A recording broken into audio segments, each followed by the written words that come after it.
Hello guys, स्वागत है आपके अपने मनपसंद YouTube channel divine institute a path of success. मैं फिरोज अहमद आपका स्वागत करता हूं।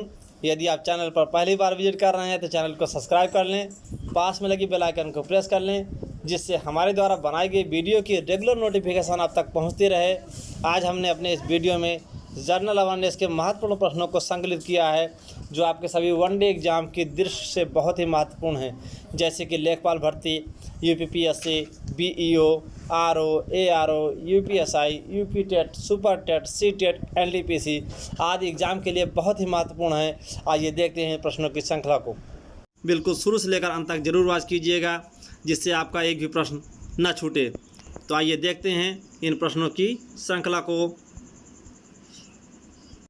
इस क्रम में आज का हमारा पहला प्रश्न है, पंचायतों में अध्यक्ष पद के लिए आरक्षण का आधार क्या है? पंचायतों में अध्यक्ष पद के लिए आरक्षण का आधार क्या है? आपके लिए यहाँ पर 4 ऑप्शंस है। लिंग और धर्म, धर्म और जाति, तीसरा ऑप्शन है जाति और आयु, चौथा है लिंग और जाति। तो आपका जो ऑप्शन नंबर 4 है लिंग और जाति, पंचायत में अध्यक्ष पद के लिए आरक्षण का आधार जो है लिंग और जाति है। भारतीय संविधान के भाग 9 के अनुच्छेद 243D, भाग 9 के अनुच्छेद 243D में पंचायतों में आरक्षण का प्रावधान किया गया है। इसके अंतर्गत महिलाओं के लिए 1/3 सीटें आरक्षित किया गया है, जबकि एससी तथा एसटी के लिए जनसंख्या के अनुपात में आरक्षण का प्रावधान किया गया है। आइए देखते हैं दूसरे क्वेश्चन को। हमारा आज का दूसरा क्वेश्चन है, छत्तीसगढ़ राज्य का गठन किसके विभाजन से संपन्न हुआ? वह कौन सा राज्य है? छत्तीसगढ़ राज्य का गठन जिसके विभाजन से संपन्न हुआ वह कौन सा राज्य है? आपके लिए ऑप्शन है यहाँ पर महाराष्ट्र, उत्तर प्रदेश, मध्य प्रदेश तथा बिहार। तो आपको बता दें, आपका जो ऑप्शन नंबर सी है, सी फॉर चेन्नई, बिल्कुल सत्य है। ऑप्शन नंबर सी बिल्कुल सत्य है, जो कि छत्तीसगढ़ राज्य का गठन जो है 1 नवंबर 2000 को मध्य प्रदेश को विभाजित करके किया गया है। 1 नवंबर 2000 को मध्य प्रदेश को विभाजित करके किया गया है। यह भारत का कौन सा राज्य था?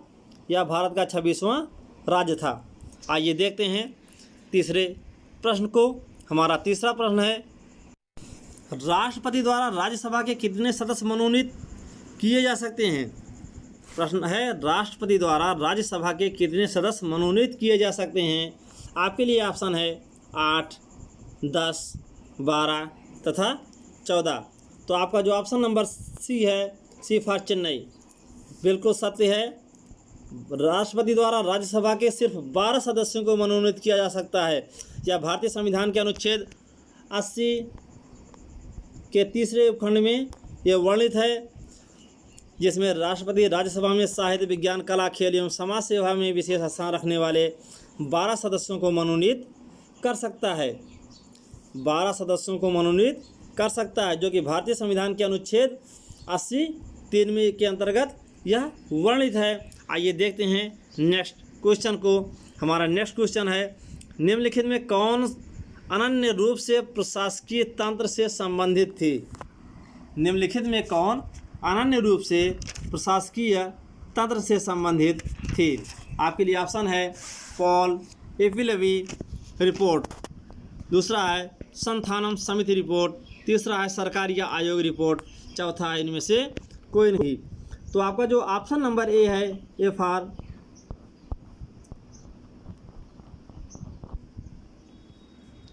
ए, पॉल एपिलेवी कमेटी का गठन जो कि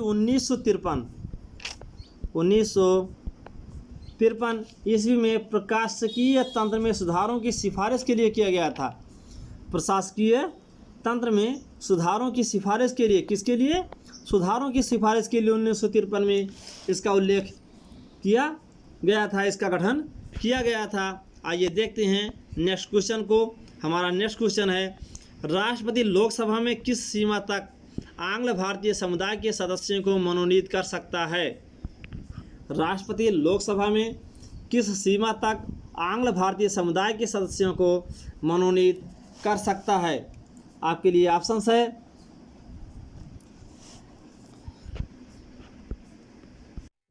3 से अनधिक, 2 से अनधिक, 5 से अनधिक तथा 4 से अनधिक। तो आपका option number B for Bombay, 2 से अनधिक। भारतीय संविधान के भाग 16 के अनुच्छेद 331 के अनुसार, भाग 16 के 331 अनुच्छेद के अनुसार राष्ट्रपति की राय में लोकसभा में आंग्ल भारतीय समुदाय का पर्याप्त प्रतिनिधित्व नहीं है तो वह उस समुदाय के 2 या 2 से अनधिक सदस्य नाम निर्देशित कर सकता है, जो कि भाग 16 के 331 अनुच्छेद में यह वर्णित है। यदि उनका आंग्ल भारतीय लोकसभा में आंग्ल भारतीय जो समुदाय है इसका पर्याप्त प्रतिनिधित्व यदि नहीं है तो वह उस समुदाय के 2 से अनधिक सदस्य नाम निर्देशित कर सकता है। इस तथ्य को आप यहाँ से याद रखिएगा। बढ़ते हैं नेक्स्ट क्वेश्चन की ओर।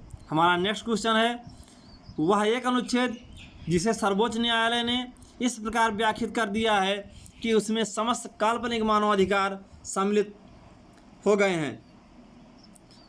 वह एक अनुच्छेद जिसे सर्वोच्च न्यायालय ने इस प्रकार व्याख्यात कर दिया है कि उसमें समस्त काल्पनिक मानवाधिकार सम्मिलित हो गए हैं।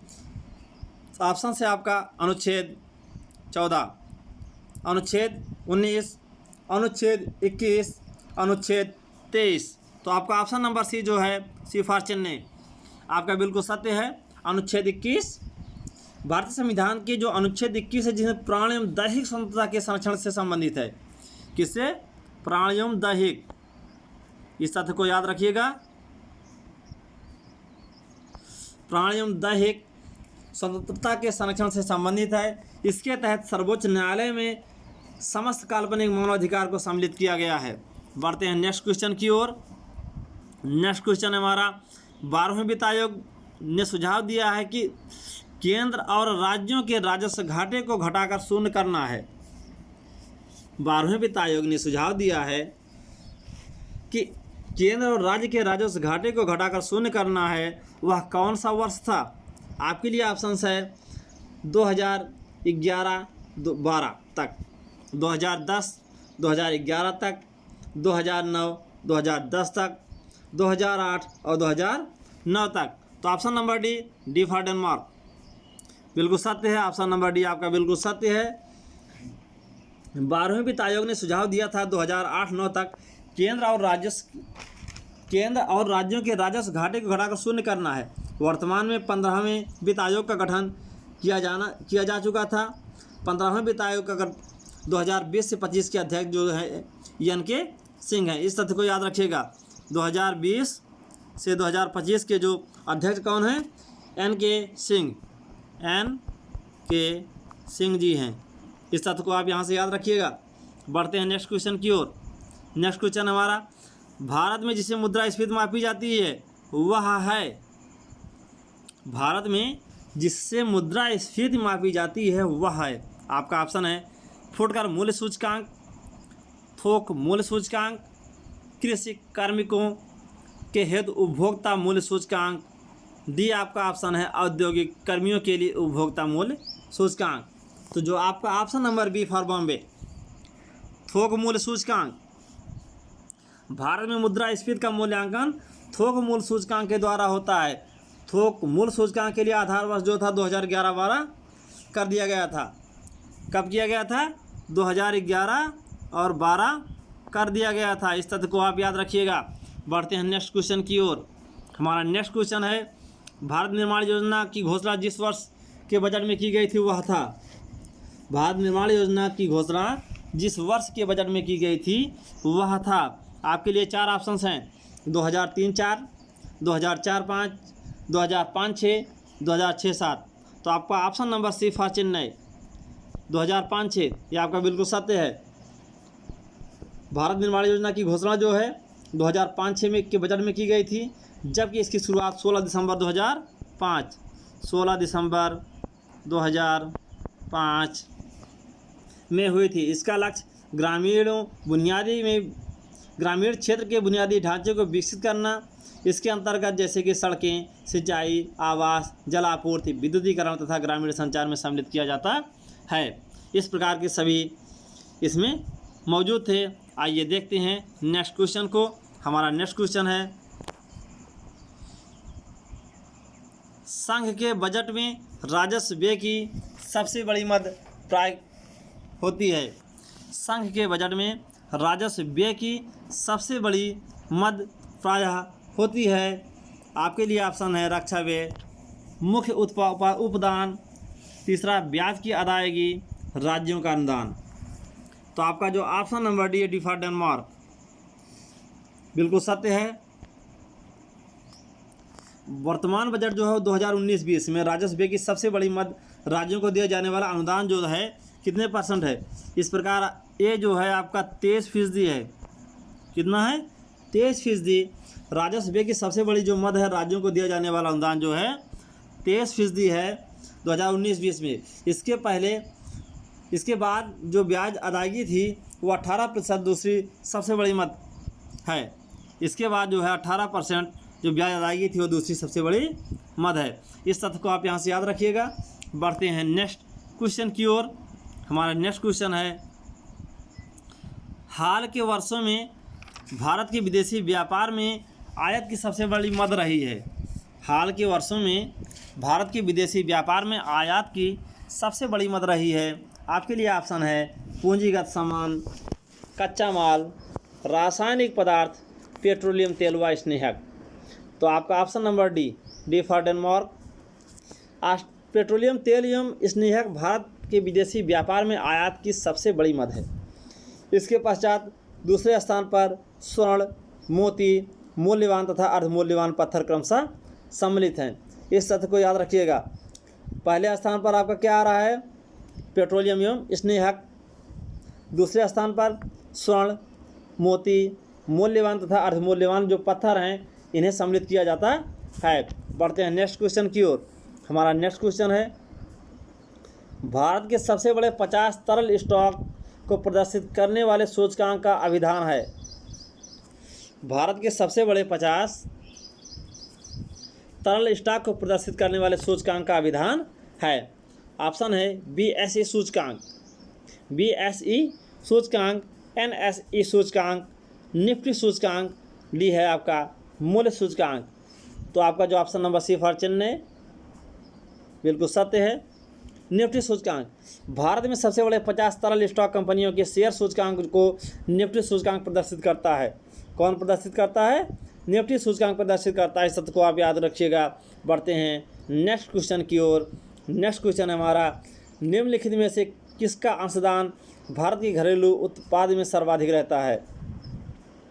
निम्नलिखित में से किसका अंशदान भारत के घरेलू उत्पाद में सर्वाधिक रहता है? आपका ऑप्शन है कृषि एवं आनुषंगिक क्रियाएं, विनिर्माण उद्योग, बिजली गैस एवं जल आपूर्ति, या डी सेवाएं।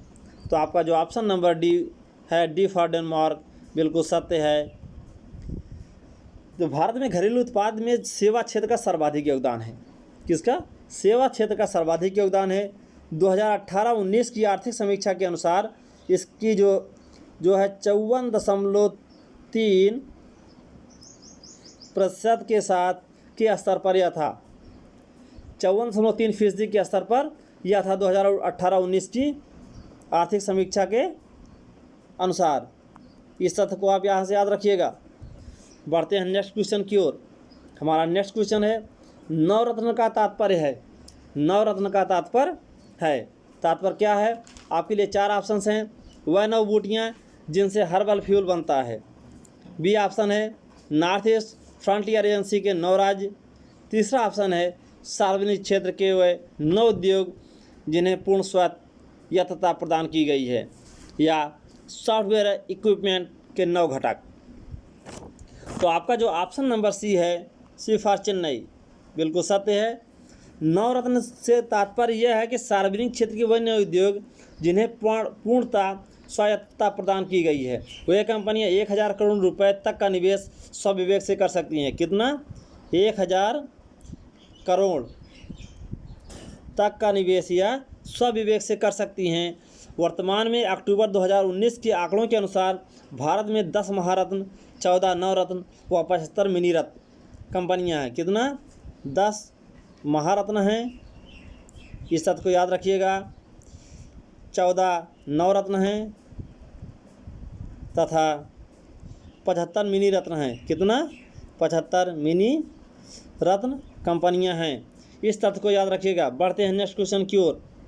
हमारा नेक्स्ट क्वेश्चन है, प्रधान लौंग उत्पादक राज्य है।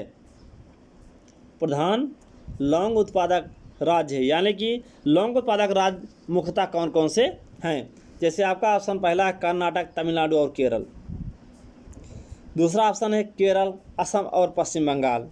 तीसरा ऑप्शन है कर्नाटक, त्रिपुरा और आंध्र प्रदेश। चौथा ऑप्शन आपका हिमाचल प्रदेश, सिक्किम और अरुणाचल प्रदेश। तो आपका जो option number A for America, A for America बिल्कुल सत्य है। सबसे अधिक लौंग उत्पादन में कर्नाटक, उसके बाद तमिलनाडु तथा केरल, ये 3 राज्य हैं जो दक्षिण के हैं, ये लौंग उत्पादन में प्रथम स्थान रखते हैं। वर्तमान में 2017-18 के आंकड़ों के अनुसार तमिलनाडु, कर्नाटक और केरल लौंग उत्पादन में शीर्ष राज्य पर रहे हैं अकॉर्डिंग टू 2017-18। इस तथ्य को आप याद रखिएगा। बढ़ते हैं नेक्स्ट क्वेश्चन की ओर। हमारा नेक्स्ट क्वेश्चन है, भारतीय मूल के अमेरिका नागरिक बॉबी जिंदाल हाल में जिस राज्य के गवर्नर निर्वाचित हुए वह हैं। भारतीय मूल के अमेरिकी नागरिक बॉबी जिंदाल हाल ही में जिस राज्य के गवर्नर निर्वाचित हुए वह हैं। आपके लिए ऑप्शन है अरकानसास, कंटुकी, लुइसियाना, नेब्रास्का। तो आपका ऑप्शन नंबर सी जो है लुइसियाना, सी फॉर चेन्नई, बिल्कुल सत्य है। भारतीय मूल के अमेरिकी नागरिक बॉबी जिंदाल अमेरिकी राज्य लुइसियाना के गवर्नर निर्वाचित किए गए हैं। ये जो है सन 2004 में प्रतिनिधि सभा में चुने गए बॉबी जिंदाल 2006 के चुनाव में दोबारा 88% वोटों के साथ निर्वाचित किए गए थे। 88% वोटों के साथ 2006 में ये निर्वाचित किए गए थे। ये क्वेश्चन जो आपका है ये पुराना क्वेश्चन है, ये आपके यूपी PSDI पेपर से लिया गया है, जो कि इसमें जो हाल ही पूछा गया है हाल न अगर ये पुराना है, इसमें टाइपिंग में थोड़ा मिस्टेक हो गया है। 2004 में ये प्रतिनिधि सभा में चुने गए थे तथा 2006 में दोबारा 88% वोटों के साथ निर्वाचित हुए थे। इस तथ्य को आप याद रखिएगा। बढ़ते हैं नेक्स्ट क्वेश्चन की ओर। हमारा नेक्स्ट क्वेश्चन है, माई कंट्री माई लाइफ नामक पुस्तक के लेखक कौन है? माई कंट्री माई लाइफ नामक पुस्तक के लेखक कौन है? आपके लिए यहाँ पर 4 ऑप्शंस है, अटल बिहारी वाजपेयी, APJ अब्दुल कलाम, लाल कृष्ण आडवाणी, जॉर्ज फर्नांडिस। जो आपका option number C for Chennai, C for Chennai, my country my life पुस्तक वरिष्ठ नेता लाल कृष्ण आडवाणी की आत्मकथा है। किसकी? वरिष्ठ नेता लाल कृष्ण आडवाणी की आत्मकथा, ऑटोबायोग्राफी है इनकी। यह आत्मकथा है किसकी? लाल कृष्ण आडवाणी जी की, जिसका विमोचन 2008 में महामहिम राष्ट्रपति जो थे APJ अब्दुल कलाम ने किया था। किसने किया था? APJ अब्दुल कलाम जी ने किया था। इस तथ्य को आप यहाँ से याद रखिएगा। बढ़ते हैं नेक्स्ट क्वेश्चन की ओर। हमारा नेक्स्ट क्वेश्चन है, किसान नेता महेंद्र सिंह टिकैत किस पार्टी के सक्रिय कार्यकर्ता हैं? किसान नेता महेंद्र सिंह टिकैत किस पार्टी के सक्रिय कार्यकर्ता हैं? आपके लिए यहाँ पर 4 ऑप्शन है, भारतीय राष्ट्रीय कांग्रेस के, या भारतीय जनता पार्टी के, या राष्ट्रीय लोक दल के, या भारतीय किसान संघ के। जो आपका ऑप्शन नंबर डी है, D for Denmark. Mahendra Singh Tikait किसान आंदोलन से जुड़े उत्तर प्रदेश के बहुचर्चित किसान नेता थे। टिकैत भारतीय किसान संघ के नेता थे, जिन्हें चौधरी करण सिंह के बाद किसानों का दूसरा मसीहा के रूप में स्वीकार किया जाता है। चौधरी चरण सिंह के बाद किसानों का दूसरा मसीहा के रूप में स्वीकार किया जाता है। दूसरे मसीहा के रूप में इन्हें स्वीकार किया जाता है। बढ़ते हैं नेक्स्ट क्वेश्चन की ओर। हमारा नेक्स्ट क्वेश्चन है, भारत अफ्रीका मंच का पहला शिखर सम्मेलन अप्रैल 2008 में कहाँ आयोजित हुआ था? भारत अफ्रीका मंच का प्रथम शिखर सम्मेलन अप्रैल 2008 में कहाँ आयोजित हुआ था? आपके लिए ऑप्शंस है, Johannesburg, New Delhi, Harare, Nairobi. तो आपका जो option number B for Bombay, जो कि न्यू दिल्ली में 4 से 8 अप्रैल 2008 को संपन्न हुआ था। कब हुआ था? 4 से 8 अप्रैल 2008 को संपन्न हुआ था, जिसमें अफ्रीकन यूनियन के चुनिंदा 14 देशों सहित भारतीय राज्यों एवं भारतीय संघ के प्रतिनिधियों ने भाग लिया था। जिसमें अफ्रीकन यूनियन के चुनिंदा 14 देशों सहित भारतीय राज्य तथा भारतीय संघ के प्रतिनिधियों ने प्रतिभाग लिया था। बढ़ते हैं नेक्स्ट क्वेश्चन की ओर। नेक्स्ट क्वेश्चन हमारा है, मैत्री एक्सप्रेस नामक रेलगाड़ी किन देशों को जोड़ेगी?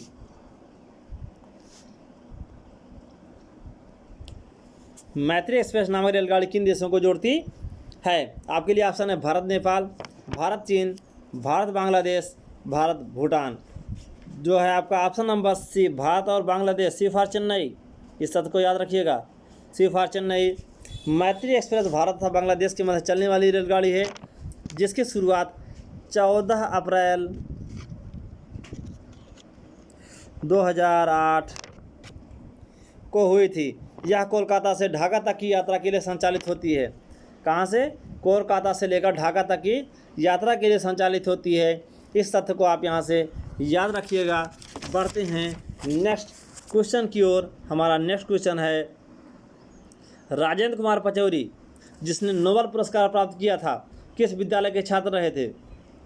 राजेंद्र कुमार पचौरी जिसने नोबेल पुरस्कार प्राप्त किया था, किस विद्यालय के छात्र रहे थे? आपके लिए ऑप्शन है La Martiniere Lucknow, Doon school Dehradun, Saint Joseph academy Nainital, Colvin Taluqdar college Lucknow. तो आपका जो ऑप्शन नंबर ए है, A for America, La Martiniere Lucknow college से उन्होंने इस विद्यालय के छात्र रहे थे जिन्हें नोबेल पुरस्कार प्राप्त किया था। और नोबेल पुरस्कार इन्होंने शांति के लिए नोबेल पुरस्कार 2007 में इन्होंने प्राप्त किया था। कब? 2007 में शांति के लिए नोबेल पुरस्कार प्राप्त किया था। जो इनकी प्रारंभिक शिक्षा थी वो ला मार्टिनियर कॉलेज से की थी। बढ़ते हैं नेक्स्ट क्वेश्चन की ओर। हमारा नेक्स्ट क्वेश्चन है, राष्ट्रीय एड्स शोध संस्थान कहाँ स्थापित है? राष्ट्रीय एड्स शोध संस्थान कहाँ स्थापित है? आपके लिए ऑप्शन नई दिल्ली, चेन्नई, हैदराबाद, पुणे। तो आपका जो option number D for Denmark, D for Denmark, Pune. राष्ट्रीय एड्स शोध संस्थान की स्थापना जो है अक्टूबर 1992 को महाराष्ट्र के पुणे में की गई थी। कहाँ पर? महाराष्ट्र राज्य के पुणे में इसकी स्थापना की गई थी। इस तथ्य को आप याद रखिएगा। बढ़ते हैं नेक्स्ट क्वेश्चन की ओर। हमारा नेक्स्ट क्वेश्चन है, पहला केंचुआ बीज कहाँ स्थापित हुआ था? पहला केंचुआ बीज कहाँ स्थापित हुआ था? आपके लिए ऑप्शन है इज्जत नगर, बरेली, पंतनगर, कानपुर तथा मेरठ। तो पहला केंचुआ बीज बैंक जो था वह इज्जत नगर, बरेली में स्थापित किया गया था। आपका option number A for America बिल्कुल सत्य है। कहाँ पर? पहला केंचुआ बीज बैंक इज्जत नगर, बरेली में स्थापित किया गया था। बढ़ते हैं नेक्स्ट क्वेश्चन की ओर। नेक्स्ट क्वेश्चन है हमारा, P4 योजना के तहत कौन सी तेल कंपनी बायोडीजल वैल्यू चेन स्थापित किया है? P4 योजना के तहत कौन सी तेल कंपनी बायोडीजल वैल्यू चेन स्थापित किया है? आपके लिए ऑप्शंस है Bharat petroleum corporation, Hindustan petroleum corporation, oil and natural gas corporation, Reliance petrochemical industries. तो जो आपका ऑप्शन नंबर बी है, B for Bombay, Hindustan petroleum corporation, जिन्होंने P4 योजना के तहत बायोडीजल वैल्यू चेन की स्थापना 2008 में आरंभ कर चुकी थी। कब? 2008 में। इस तथ्य को याद रखिएगा। बढ़ते हैं नेक्स्ट क्वेश्चन की ओर। हमारा नेक्स्ट क्वेश्चन है, निम्नलिखित में से जिससे प्रथम कांसी राम खेल रत्न पुरस्कार से विभूषित किया गया है वह कौन खिलाड़ी हैं? निम्नलिखित में से जिसे प्रथम कांसी राम खेल रत्न से पुरस्कार से विभूषित किया गया है वह कौन खिलाड़ी हैं? आपके लिए ऑप्शन है रुद्र प्रताप सिंह, प्रवीण कुमार, सुरेश रैना, पीयूष चावला। तो आपका जो ऑप्शन नंबर बी है, प्रवीण कुमार। प्रवीण कुमार को प्रथम कांसीराम खेल रत्न पुरस्कार से विभूषित किया गया है, जो कि 5 मार्च 2008 को 2008 को उत्तर प्रदेश के तत्कालीन मुख्यमंत्री जो थी सुश्री मायावती, जिन्होंने भारतीय क्रिकेटर प्रवीण कुमार को प्रथम काशीराम खेल रत्न पुरस्कार से सम्मानित किया था। इस तथ्य को आप यहाँ से याद रखिएगा। दोस्तों, हमारा ये वीडियो अगर आपको पसंद आया हो तो आप हमारे इस चैनल को सब्सक्राइब कीजिए, शेयर कीजिए तथा हमारे इस वीडियो को लाइक कीजिए, कमेंट कीजिए, जिससे हम आपके लिए बेहतरीन से बेहतरीन वीडियो बनाते रहें। धन्यवाद।